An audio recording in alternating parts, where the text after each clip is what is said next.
بسم اللہ والحمد للہ والصلاة والسلام علی سیدنا و مولانا رسول اللہ وعلی آلہ وصحبہ ومن والہ اما بعد۔ شوال کے روزے رکھنے کے لیے کیا نماز تراویح کا ادا کرنا ضروری ہے یا نہیں؟ اب یہ جو سوال ہے اس میں دو معنی ہو سکتے ہیں۔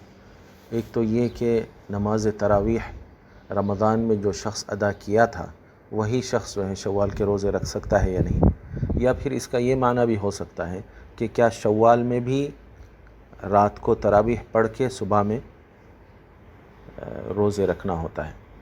تو دونوں صورتوں میں جو دونوں صورتیں ہیں سوال کی، ان دونوں کا جواب ایک ہی ہے کہ نماز تراویح سے شوال کے روزوں کا کوئی تعلق نہیں ہے، بلکہ کوئی بھی روزوں کا کوئی تعلق نہیں ہے، نہ رمضان کے روزوں کا نہ شوال کے روزوں کا۔ تراویح سے اس کا کوئی تعلق نہیں ہے، وہ ایک الگ سنت ہے، تراویح ایک الگ سنت ہے اور روزے ایک الگ سنت ہے۔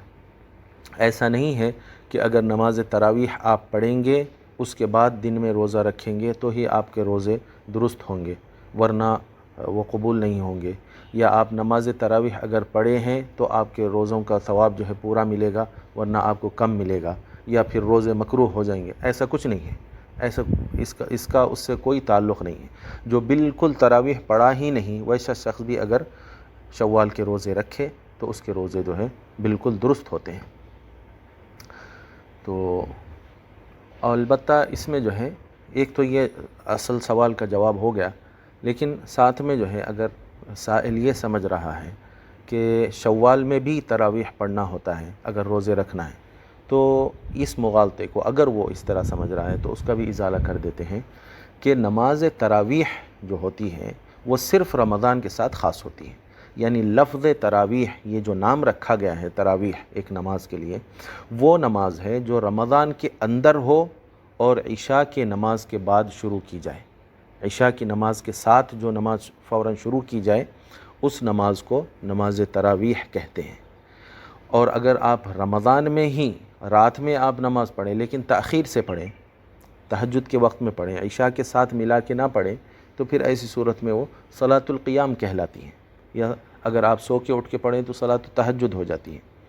تراویح یہ نام دیا گیا ہے اس نماز کو جو نماز عشاء کے ساتھ جو ہے شروع کی جائے۔ تو اس لحاظ سے شوال کے اندر تراویح ہو ہی نہیں سکتی، کیونکہ رمضان کے ساتھ خاص ہے وہ۔ اگر آپ شوال میں عشاء کی نماز کے ساتھ کچھ رکعتیں آپ جو ہے نفل اضافہ پڑھیں گے تو یہ جو ہے قیام اللیل شمار ہوگی، رات کا کچھ حصہ عبادت میں گزارنا، رات کی نماز، بس اس طرح جو ہے وہ شمار ہوگی، وہ صلاۃ التراویح نہیں کہلائے گی، کیونکہ علماء کرام نے اس نام کو خاص طور پہ رمضان کے اندر پڑھی جانے والی رات میں پڑھی جانے والی جو نماز ہے اس کے لیے خاص طور پہ انہوں نے وضع کیا ہے اس نام کو۔ تو باہر رمضان کے علاوہ کسی بھی مہینے میں جو رات میں نماز پڑھی جائے اس کو تراویح نہیں کہا جاتا ہے۔ تو جب تراویح کہا ہی نہیں جاتا ہے تو شوال میں تراویح پڑھی نہیں جاتی مطلب۔ واللہ ورسولہ اعلم واحکم۔